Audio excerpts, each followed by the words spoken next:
What's up, y'all? It's DC the Truth. If you've seen the title of this video by now, the PS5 is long gone. And basically the reason why I sold it. Now, before you Sony fanboys come at me and start bashing why, y'all know what was leading up to this video. I mean, you guys already know about the whole no web browser and no 1440p game. We're gonna leave that alone. I'm gonna hit this from a different angle. Now, I have two friends. You could consider, well, he was back in the day a real diehard Sony fanboy. And the other one, I understand there's some Sony fanboys, they die hard to the cause, don't matter. Like, I got this friend, he has never played another console but Sony. So I understand there are guys out there like that. But the other guy that I used to go back and forth for the last 4 or 5 years, I just came to the realization. Now, he knows the history, the background of Sony, but just to sum it up in a nutshell, I've kind of seen it too over the years. Basically how Sony basically crapped on their own fan base. I'm talking about the Japanese fan base. From the JRPGs, and now from the whole changing the controller layout for them, you know. I mean, that's big. If you can crap on your own fan base, you can easily crap on things that matter to gamers. Which leads back to my point. The reason why I said all that is because I'm not a fanboy. I'm a gamer. So whatever console works for me and benefits me, that's the console I'm gonna go with.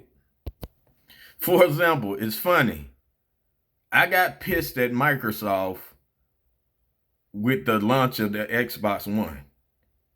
And come to, the whole thing was about DRM. But knowing Sony sneaky ass still did DRM and was bashing Microsoft the whole time.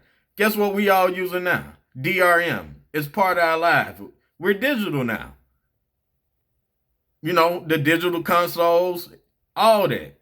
Everybody is digital now. Something we bash, it pretty much come down to a man had a good idea for the future, but it wasn't for the right time. So just with that being alone, you know, that kind of calmed my anger for Microsoft. I look back, I'm like, man, the same thing I left Microsoft for to go to Sony. Sony's doing the exact same thing. And so at the end of the day, I do what benefits me as a gamer. Now, I will say, man, it was really sad to part ways with Spider-Man Miles Morales. It's a beautiful game. I'm not gonna lie. But how many exclusives we gonna get like that? I can see it now. Oh, we're gonna get many exclusives. I can see my other friend right now. When all he does is play Madden and 2K. Really? Which kind of brings me to my next point by the friend I used to go at it with for at least 4 to 5 years. I always thought this whole cross-platform and, you know, everything was a good idea. You guys have helped me to realize that, no, that was not a good idea. The gaming industry needs competition. I understand that. And I know I'm one of the very small few guys out here that look at gaming a little different than most. So the cross-plats, it really never bothered me, especially for the games that Sony's pushing now. I mean, the cards and all them. Those games, man, people can play each other on different consoles. So it's not a big loss to me. And my closing statements for this, I've been playing around with the Xbox Series S. It's going to be my new portable gaming console. I ain't got to take out the laptop no more. Try to set up the GPU where I can. So basically, if you guys, you know, y'all know me, my whole thing is been trying to transition over to a gaming PC. I'm gonna build one next year. So as of right now, I understand Sony and Microsoft as well. They're both not running at 120 hertz, and that's just me just being spoiled just from the little eGPU setup I got on a laptop, just getting that taste of gaming. It is to run a game at 120 frames per second. Now I tested both consoles, and not one can run the third-party game such as Fortnite at 120 frames per second. That can change with an update. But what I was gonna say, it was a lot easier for me to go in Microsoft settings and connect that to my monitor and run it at 120 frames per second than it was Sony. I guess Sony is going to depend on the games where the performance mode, when they start bringing their games in. And Microsoft just natively runs indie games better than Sony. It's maybe because the console is a little more powerful. That's just facts. Y'all watch other gaming review channels. Y'all see the load times. PS5, it's a beast for its games. Xbox is a beast for its games.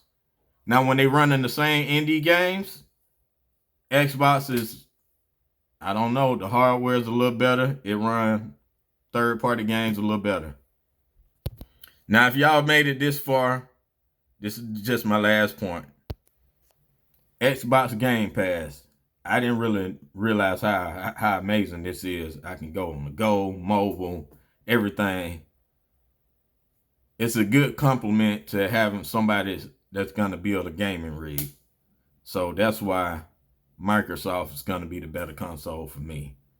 They're going to support 144p monitors at 120 frame on 120 hertz easily. Sony, not so much. I know you guys gonna say, hey, they're gonna come with an update. Well, ask their Japanese fans they're still waiting on an update to get the controllers to go back to how they used to be. Y'all, I'm a realist, man. I'm just making common sense out of the things that's not coming.